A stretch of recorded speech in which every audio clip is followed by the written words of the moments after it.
రోడ్డున పడద్దు, అనవసర విషయాలకు రాద్ధాంతం వద్దు, ప్రజలు ప్రతిపక్షాల్లో చులకన కావద్దు. ఆహా, ఎవరు రాయడానేమిరా? వివేకం గట స్వామి ఇవన్నీ మాట్లాడినా అన్న. ఈమె రోడ్డున పడ్డది, ఈమె రోడ్డున పడ్డది, ఈయన రోడ్డున పడి నిన్నమన్నా, ఇవన్నీ రోడ్ల పడిన బ్యాచే. అందరూ రోడ్డునే పడ్డది, జగవేది అందరినీ. ఎవరు మంచోళ్ళు ఉన్నారు ఇలా? సంఘటితంగా ఉందాం, జరిగిందంతా టీకప్లో తుఫానే. ఓహో, చిన్నదేనా? అస్సలు సంఘటిత ఫుల్గుంటారు. ఈయన ముఖం ఈమె చూస్తాడా, ఈమె ముఖం ఈయన చూస్తాడా? చూస్తురా అసలు లైవ్లో? గమనిస్తురా ఏమన్నా? ఒకరి ముఖాలు ఒకరు చూసుకుంటారా? మంత్రి పదవి వీకేస్ అంటారుగా, పీకే రైతురి. పంపకాల్లో తేడాలు వస్తే బజార్కి వచ్చిరు మీరు. పంపకాల్లో తేడాలు వస్తే, దోసుకొని తేడాలు వస్తే బయటకు వచ్చారు.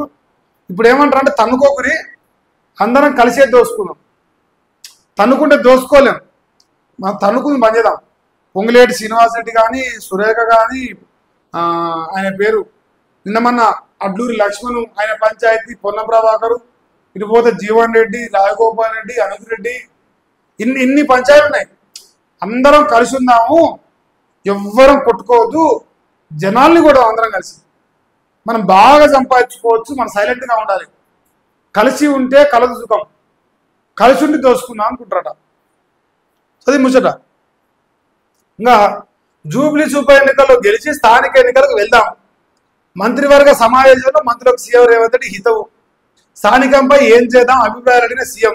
హైకోర్టు స్పందన కోసం వేచి చూద్దామన్న ఆమాత్యులు.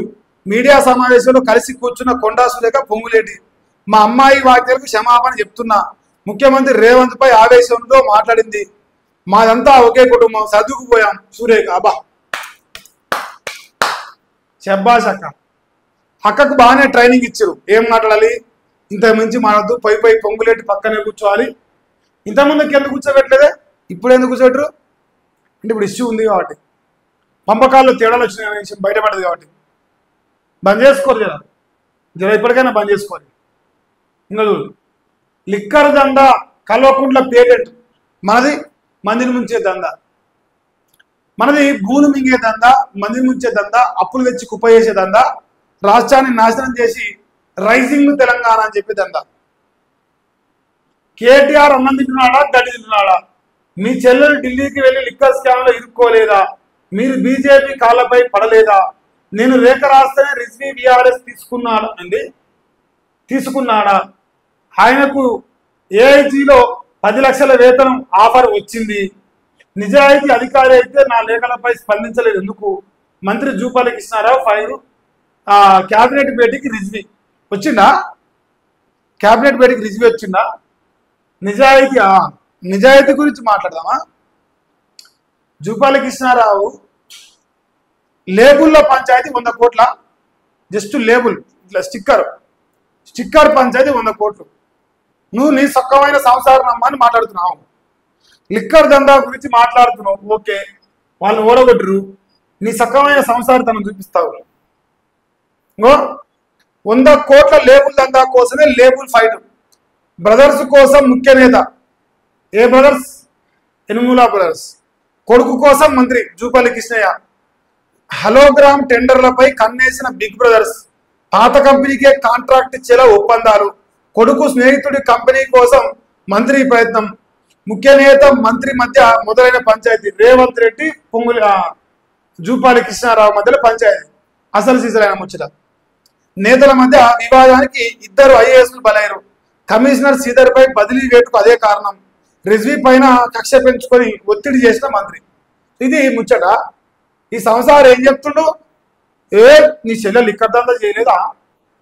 నీ లంగా పనులు చేసిందా? నీ లేఖ రాస్తే ఆయన విఆర్ఎస్ తీసుకుంటుండా రిజ్వీ అన్నట్టు? ఆయన సిగ్గిలేదా నీ ముఖం పాడు? కానీ మసమ్మరం ముఖం ఉన్నట్టే ఉంది. చూస్తలేరు జనాలు, చూస్తలేరా? నిజం ఏదో తెలియదా? ఏడనన్నా నిజం ఒప్పుకునే ధైర్యం ఉందా మీ కాంగ్రెస్ వాళ్ళకు?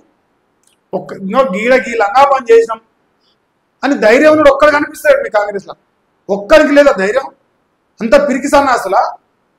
ధైర్యంగా ఒప్పుకోవాలి కదా, అవునా మేము ఇది చేసినాం, మా లెక్క గిది, మేము ఇంతే చెప్పాలి. మగోళ్ళు అయితే సౌటగా ఉన్నారు. ఆయనకు ఏఐజీ అంటే 10 లక్షల జీతం ఆపరేషన్. ఎవరన్నా గవర్నమెంట్ జీతం వరకు ప్రైవేట్ పోదురా? తలకాయ మీద మిడకాయ ఉంటే మారుతున్నావా ఏమైనా ఉందా? ఏ ముదనస్తమో నీకేమాయను.